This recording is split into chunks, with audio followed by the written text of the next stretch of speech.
Welcome to the Proverbs Daily Devotional. Today we're going to get into a section of Proverbs, which is Proverbs chapter 8, that I commonly call Wisdom Apologetics. So let's look at the different aspects and how this outline of this chapter lays out. First section is wisdom is available to everyone. That's in verses 1 through 5. Number 2 is wisdom and morality are aligned or a one. That's verses 6 through 13. Number 3, wisdom is essential and key. That's verses 14 through 21. Wisdom is primary to creation. That's verses 22 through 31. And number 5 is wisdom is necessity of life. That's verses 32 through 36. We'll break down all these and get into the details of each one. So section 1, wisdom is available to everyone. That's verses 1 through 5. Let's read that. Does not wisdom call out? Does not understanding raise her voice? At the highest point along the way, where the paths meet, she takes her stand. Beside the gate leading into the city, at the entrance, she cries aloud. To you, O people, I call out. I raise my voice to all mankind. You who are simple, gain prudence. You who are foolish, set your hearts on it.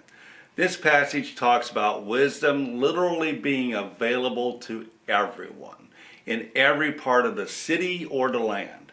Notice the to all mankind that wisdom raises her voice to. Also, it shows that wisdom is actually seeking us actively, and that our own search is merely a response to wisdom's seeking. Even the simple and foolish can obtain it. It is available if we want it. Section number 2. Wisdom and morality are one. That's verses 6 through 13. So let's read that. Listen, for I have trustworthy things to say. I open my lips to speak what is right.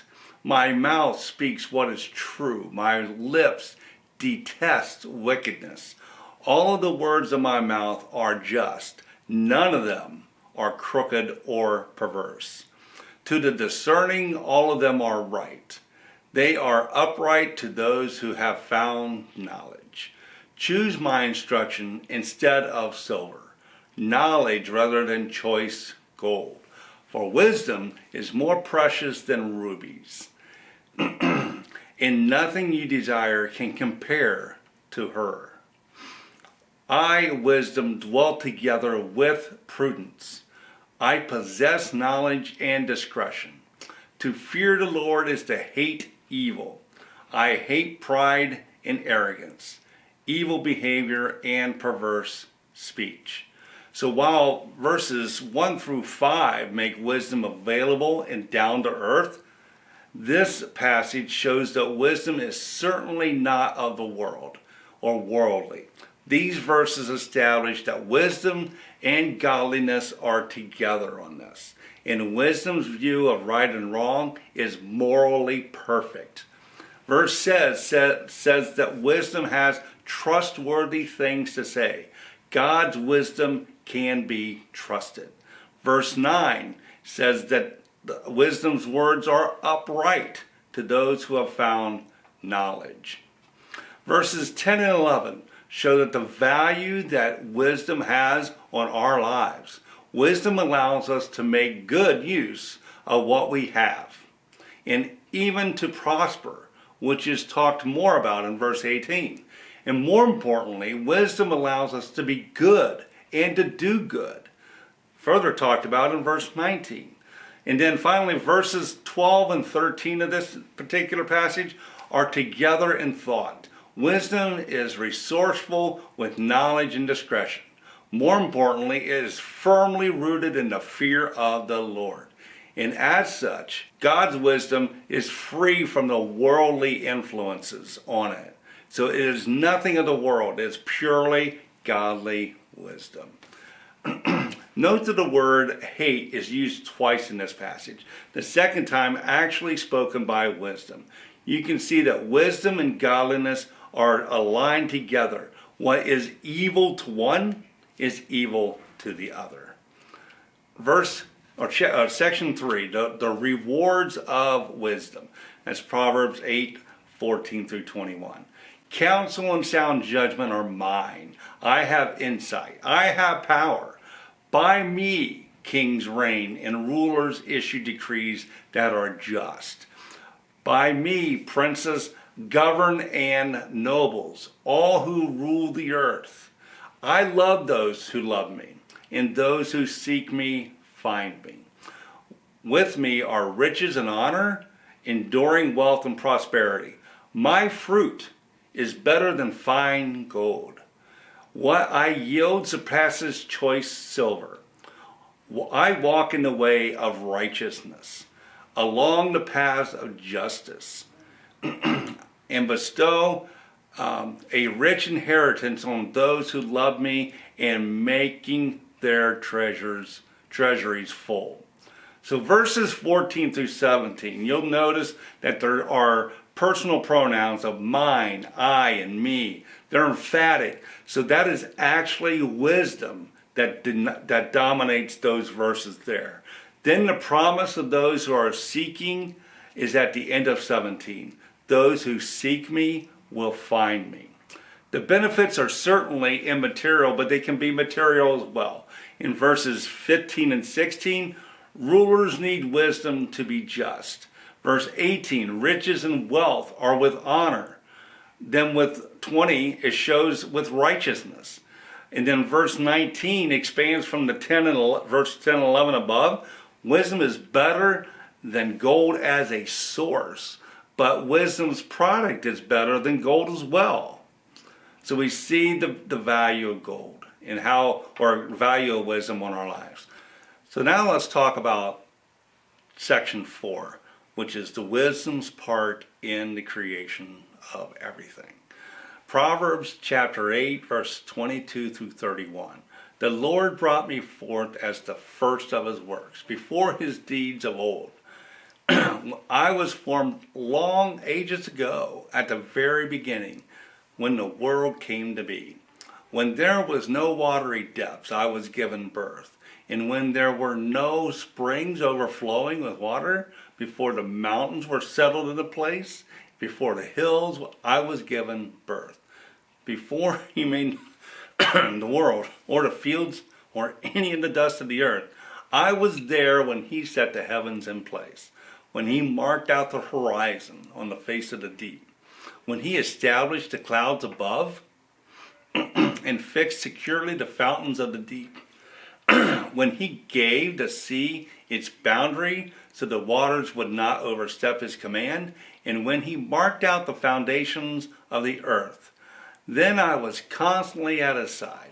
I was filled with delight day after day, rejoicing always in his presence, rejoicing in his whole world and delighting in mankind. This passage starts off with the Lord. This is the very essence of wisdom. Here are a few things that we can see. Number one, wisdom is something God the Creator considered primarily important. It was absolutely important and primary. Number two, wisdom is older than the creation and fundamental to creation itself. Number three, wisdom was essential to creation. So no matter was created without it. That's in verse 26. And no order was established without it. That's in verse 29. Number 4 is rejoicing is done whenever and wherever wisdom is involved. That's in verses 30 and 31. So wisdom is is wisdom an actual conceived heavenly being, or is it a personification, an abstraction, made into a person to convey meaning? Given that this passage and others, and certainly the next chapter, chapter 9, where wisdom is actually personified as a lady, a personification seems most likely. To further affirm the personification is in chapter 9, the opposite of Lady Wisdom is Lady Folly, and she is certainly not a heavenly being. There are additional references to this passage in Colossians chapter 1, verses 15 through 17, in chapter 2, in verse 3, and say that the agent of creation was actually the Son of God, the Word, in wisdom and power. God has not made or done anything without wisdom. The wisdom that the order is correctly used by is the same exact wisdom by which creation actually exists. Number 2, you may be wondering when you see the I was formed or I was given birth. The Hebrew word is kana and can mean create or possess. Where wisdom is the object, it predominantly means possess. Goods are possessed by purchase, children by birth, wisdom for mankind by learning. To say God lacked wisdom and had to create it or learn it is wildly absurd and foreign to this passage. The mere lack of wisdom by God would make him not God. Wisdom comes forth from God, and the metaphor that is used is that of birth. In verses 23 through 25 shows that wisdom is involved in creation and even beyond creation. Okay, so the last is going to be section 5, which is the epic appeal of wisdom.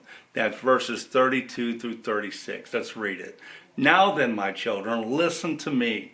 Blessed are those who keep my ways. Listen to my instruction and be wise. Do not disregard it. Blessed are those who listen to me and watching daily at my doors, waiting at my doorway. For those who find me find life and receive favor from the Lord. But those who fail to find me harm themselves. All who hate me love death. Now we see the culmination of wisdom's appeal to us with the now then at the beginning. Referring to all the verses prior, the choice is clear and it is fundamental to life. These verses even compare the lack of wisdom to death. This is driving home the choice. Either choose wisdom, God's wisdom, and get life, or decide not to embrace and choose it and get death. God really does want what is best for us, and he makes available his wisdom to use in our life and in this world. His wisdom is available to all just for the asking.